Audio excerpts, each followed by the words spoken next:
Previously on Starship Tactics.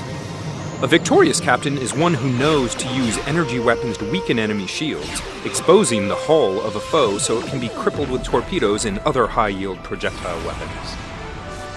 Resourceful captains will also be able to recognize and utilize the different classes of starships: cruisers as tanks, science vessels for support, and escorts for lightning strikes.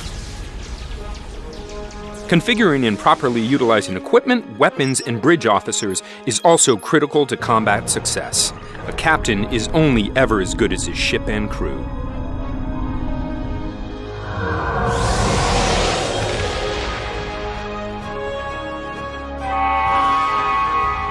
Power management is another big facet to ship combat in STO.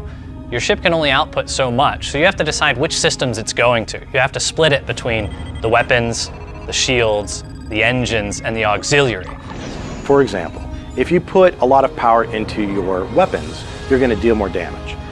If you put more power into your shields, you're going to take less damage. But you have a finite amount of power based on the type of engine that you have. So it depends on what you want to do at any time as to how you allocate the power. It takes a little bit of time, so you can't switch from one to another immediately. You have to kind of think ahead.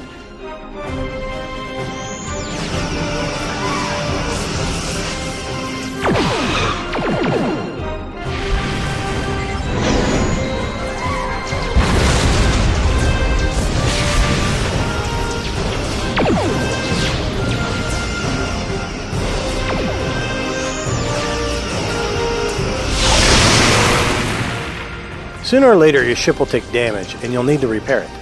So how do you do this in STO? You know, as a game, Star Trek Online, we try and make sure that the player's having fun. And it's really no fun to have to get onto your bridge, walk down to engineering, hammer on a bunch of consoles to try and get things to work. So in the game, a lot of that stuff takes place behind the scenes. We really try and keep you in the action and make sure that the things that are most important to you are things like redirecting shield power, making sure your hull damage is not critical. So fans have been wondering if there are boarding parties in ship-to-ship combat. Well, yes, there are. And the way boarding parties work is you target an enemy ship and you launch shuttles at them. And these shuttles take off from your ship and they head towards the target. When they get close enough, they beam on Marines and security officers that are going to run around that ship and try and take out their subsystems and also damage the crew, because that's actually going to impact the efficiency of that ship. So instead of directly taking out their shields or their hull, you're directly impacting their ability to be in combat, really.